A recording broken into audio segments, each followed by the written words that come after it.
वासुदेव एकमात्र स्वामी सखा हमारे, एकमात्र स्वामी सखा हमारे,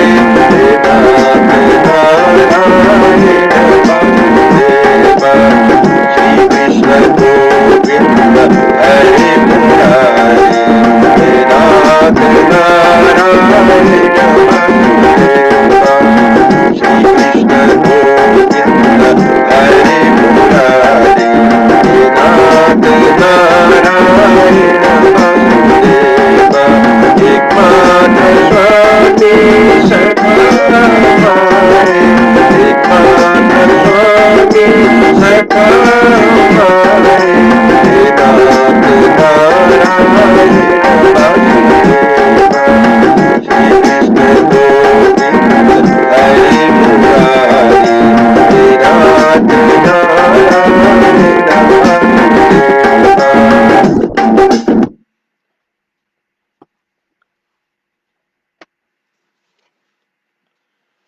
जय श्री कृष्ण। आज हम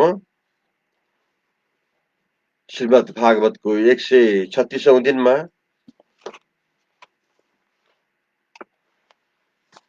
चौदहवां अध्याय प्रारंभ करने जा रहा हूं। इसमें ब्रह्म द्वारा कृष्ण का स्तंभन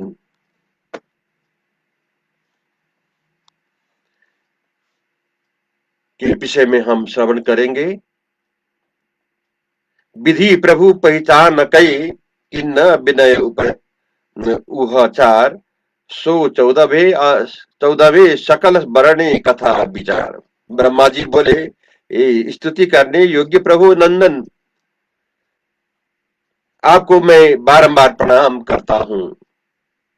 हे देव, मुझ पर अनुग्रह करने वाला और भक्त की इच्छा के अनुसरण धारण किया हुआ अचिंत्य शुद्ध सत्यमय व पंच तत्व रहित आपके स्वरूप की महिमा को मैं क्या कोई भी नहीं जान सकता हूं। भुवन, हे भुवन, आपके सगुण निर्गुण इन दोनों रूपों का जानना कठिन है, केवल भक्ति मार्ग से आप जानते हैं। इस मेरी दुष्टता को देखिए कि आप मायाधारी जो अपनी माया से मोहित करने वाले अनंत स्वरूप आदि परमात्मा हो, सो आप भी अपनी माया फैलाकर अपना वैभव दिखाना चाहो। इससे क्या हुआ, जैसे अग्नि के सामने चिंगारी कुछ वस्तु नहीं है, ऐसे ही आपके सम्मुख में क्या वस्तु हूं। उतएव हे अच्युत, आप मेरा अपराध क्षमा कीजिए। रजोगुण से मैं उत्पन्न हूं, इस कारण आपके स्वरूप को नहीं जाना। मुझको आपसे मित्र ईश्वरता का अभिमान है। मैं अजन्मा और जगत का कर्ता हूं, इस अभिमान से अंधा हो रहा हूं। आप मेरे स्वामी हो और मैं आपका दास हूं। मेरे ऊपर आपको कृपा रखनी चाहिए। हे सूर्य पर्यंत सबों के पूज्य हे भगवान, मैं कल्प पर्यंत आपको प्रणाम करता हूं। इस प्रकार ब्रह्म रूप प्यारे भगवान की स्तुति करने की 3-4 प्रदक्षिणा के चरणों में प्रणाम करते हुए श्री ब्रह्मा जी अपने सत्यलोक को चले गए।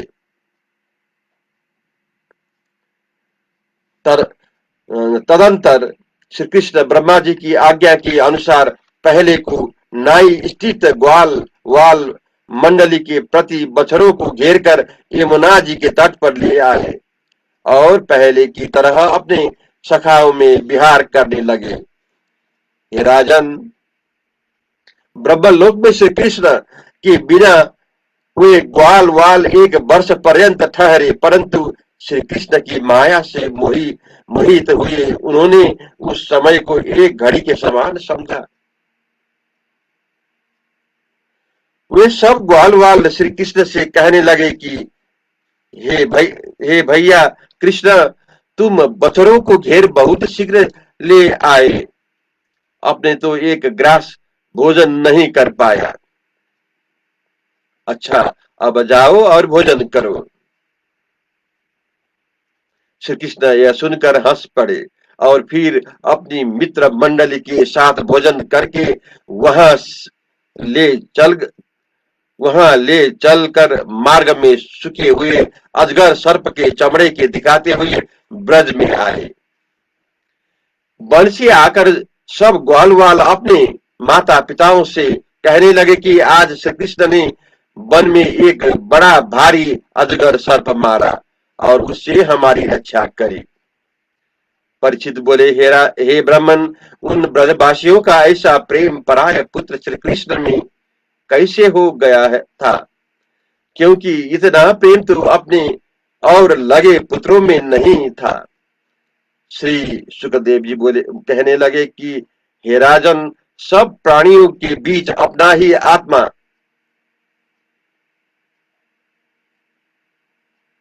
प्यारा है, तो आत्मा के ही निमित्त किया जाता है। इसी कारण प्राणियों का जैसा अहंकार वो ममता का स्थान अपना शरीर होता है, ऐसी ममता पुत्र, धन, घर आदि पदार्थ में नहीं होती। जो देर जो देह को ही आत्मा मानते हैं, ऐसे पुरुषों का जैसा अपना देह प्यारा लगता है,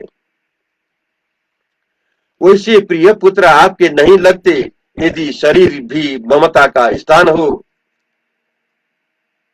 जाए तो नो यह देह आत्मा के समान प्यारा नहीं रहता।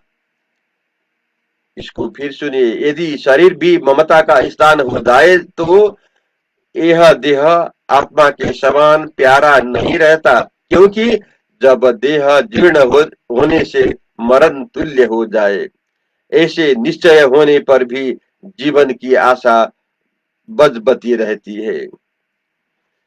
यह आत्मा की प्रेम का कारण है। इस कारण संपूर्ण देहधारियों को अपनी आत्मा अत्यंत प्यारी है।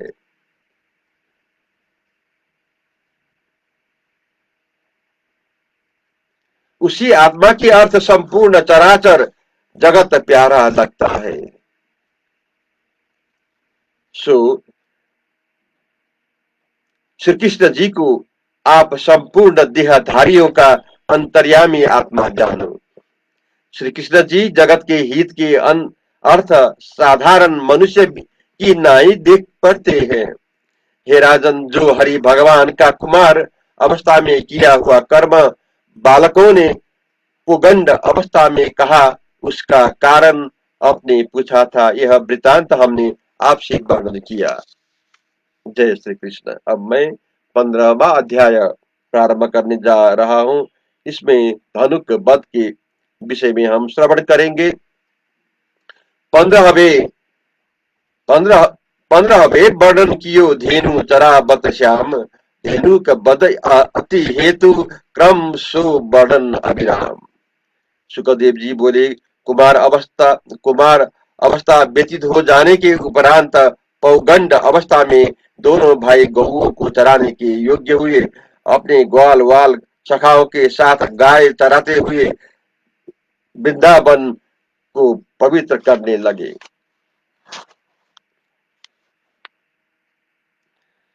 किसी समय रामकृष्ण दोनों भाई परस्पर नाचते गाते कूदते और युद्ध करते हुए हाथ पकड़ हंसकर गोपों की प्रशंसा करते थे। कभी मल्ल युद्ध करते करते जब हार जाते थे, तब श्री कृष्ण की थकावट दूर करने की इच्छा से वृक्ष की जड़ के सहारे से स्थित हो जाते, अथवा पत्तों की सैया पर गोपों की गोद का तकिया बनाकर शयन करते थे। राजन, कितने कितने ही गोप श्री कृष्ण भगवान के चरण चापने कितने ही इस पंखा झुलाकर पवन पवन करने लगते थे। कितने ही स्नेह भरी बुद्धि से श्री कृष्ण की रुचि के अनुसार सामयिक और मनोहर गीत सनई सनई गान कर, करने लगते थे। ऐसे श्री कृष्ण भगवान गांव के रहने वालों गोपों के साथ उनकी इच्छा के अनुसार खेल खेला करते और खेल ही में कभी कभी ईश्वरपन की चेष्टा दिखा देते थे।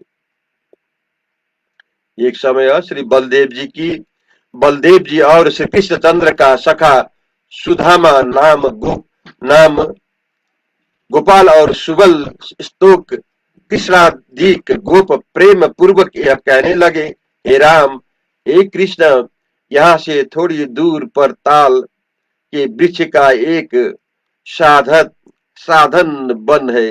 वन में ताल वृक्षों के बहुत से फल टूट टूट कर गिर पड़ते हैं, परंतु धेनु का सूर दैत्य वहां उन फलों को रोके हुए न आप खाता है न किसी और को खाने देता है। वह असुर बड़ा बली है और गधे का स्वरूप धारण किए रहता है और उसके समीप उसी की जाति के दूसरे बहुत दैत्य मंडली बनाए रहते हैं। वह असुर जहां कहीं मनुष्य को देख लेता है वही उसको खा जाता है। इस कारण उसके भय से उस वन में कोई भी मनुष्य नहीं जाता और पंछियों ने भी उसके भय के मारे उस वन को त्याग कर दिया है। वे ऐसे सुगंधित और स्वादिष्ट फल है कि आज तक पहले कभी नहीं खाए हैं। हे कृष्ण, सुगंधित से हमने मन लुभाए गए है। यदि सॉरी आपकी पूर्ण इच्छा हो तो आप वहां चले। इस प्रकार अपने मित्र के वचन सुनकर उनको प्रसन्न करने की इच्छा से दोनों भाई हंसकर गोपों के साथ ताल वन को चल दिए। वहां पहुंचकर श्री बलराम जी अपने हाथ से ताल वृक्ष को हिलाकर पृथ्वी पर फलों का ढेर लगाने लगे। फलों के गिरने का शब्द सुनकर वह गर्दभ रूप धेनु का असुर पृथ्वी को कंपायमान करता हुआ और दौड़कर बलराम जी के सन्मुख आया।